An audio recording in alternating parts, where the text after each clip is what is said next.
Hola, bienvenidos a Civismo Legal. Hoy hablaremos de un tema clave en el Código Civil ecuatoriano, los bienes. Seguro has escuchado esta palabra anteriormente, pero ¿sabías que el Código Civil clasifica los bienes de diferentes maneras? Hoy vamos a descubrir qué significa cada uno de estos en estas clasificaciones y cómo impactan en nuestra vida cotidiana. Así que acompáñame en este viaje legal, sencillo y práctico. Primero, pongámonos en contexto. Según el artículo 603 del Código Civil del Ecuador, los bienes son todas las cosas que se pueden ser objetos de apropiación o que tienen algún valor. Pueden ser cosas materiales, como de propiedad, o cosas intangibles, como las de derechos de autores. Los bienes son fundamentales para entender cómo funcionan los derechos de propiedad y los derechos sobre los mismos. Así que tienen que tener muy en cuenta estos tipos de condiciones. El Código Civil no sea solo con decir que existen los bienes, sino que la clasificación de varios en estas formas. Te invito a que veamos cada una de estas clasificaciones, que nos ayudarán a entender cómo se maneja legalmente, así que comencemos. Una de las primeras clasificaciones están entre los bienes muebles y los bienes inmuebles. Los bienes muebles son aquellos que no se pueden mover, como la tierra, las casas o edificios. Según el artículo 653 del Código Civil, los bienes inmuebles son terrenos, construcciones, edificios, etc. En cambio, los bienes muebles son aquellos que sí se pueden mover, como una silla, un coche, una máquina, un esfero, etc. Es decir, todo lo que se puede trasladar de un lugar al otro. Otra clasificación importante es la de los bienes corporales e incorporales. Los bienes corporales son aquellos que tienen una existencia física, como un libro, una obra de arte, son cosas que se pueden tocar o palpar. Los bienes incorporales, en cambio, son aquellos que no tienen una forma física, como los de derechos de autor, las acciones de una empresa o las patentes. Aunque no las puedes tocar, tienen un valor y por lo tanto son de bienes legales. Ahora bien, pasemos a los bienes fungibles y no fungibles. Los bienes fungibles son aquellos que se consumen con el uso, como el dinero, el combustible y los alimentos.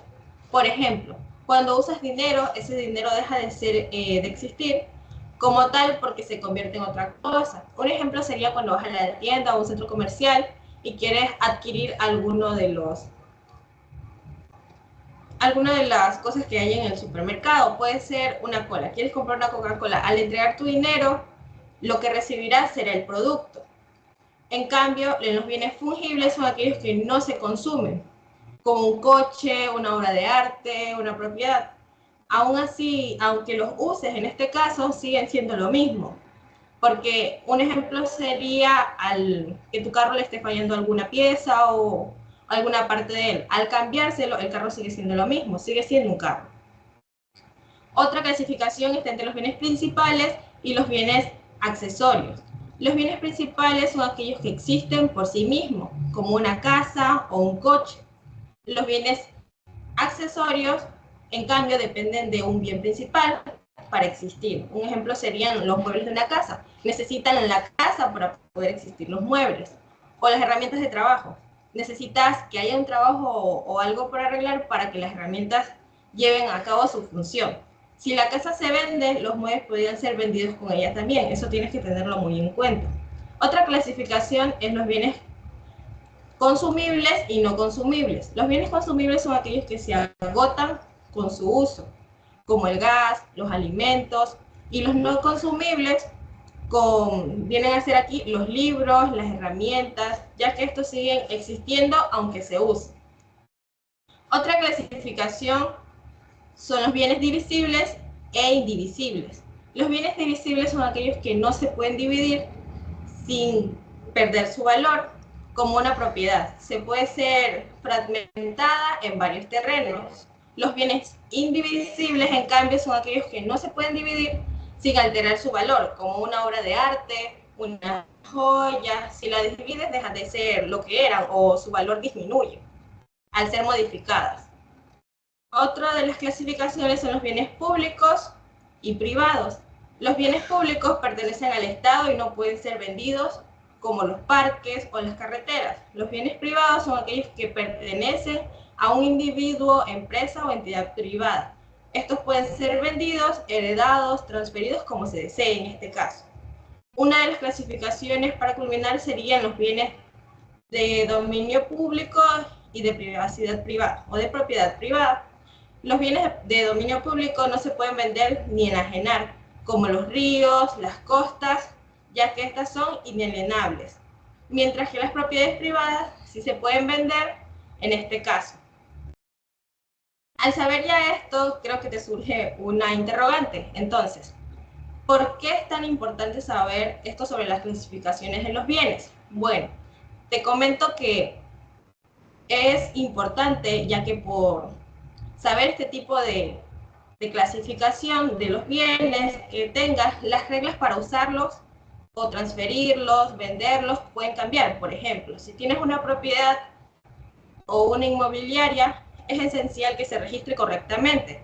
Pero si tienes una patente, lo que tendrás que hacer es proteger el derecho de propiedad intelectual en este caso. Entonces, al saber tú cómo es la clasificación o cómo se distribuye, de qué manera se lleva a cabo cada procedimiento, tú sabrás qué medidas tomar en cada una de las opciones.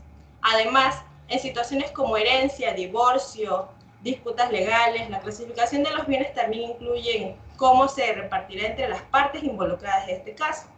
Así que conocer esta clasificación te ayudará a tomar mejores decisiones legales y económicas. Así que no te frustres y considéralo muy esencial saber cómo es la clasificación, ya que el Código Civil nos da fundamentalmente toda la información. Para finalizar, el Código Civil ecuatoriano establece que los bienes se clasifican de muchas formas. Y conocer estas categorías te da un mejor entendimiento de cómo se regulan, cómo afectan nuestra vida diaria también, y desde la compra de una casa hasta la protección de un derecho de autor, todo está influido en la clasificación, ya que el Código Civil nos da tan minuciosamente cómo se deben utilizar y cómo se divide en cada procedimiento. Gracias por acompañarnos hoy en Civismo Legal. Espero que ahora tengas una mejor idea de cómo el Código Civil ve los bienes de una manera y de su perspectiva. Muchas gracias por escuchar.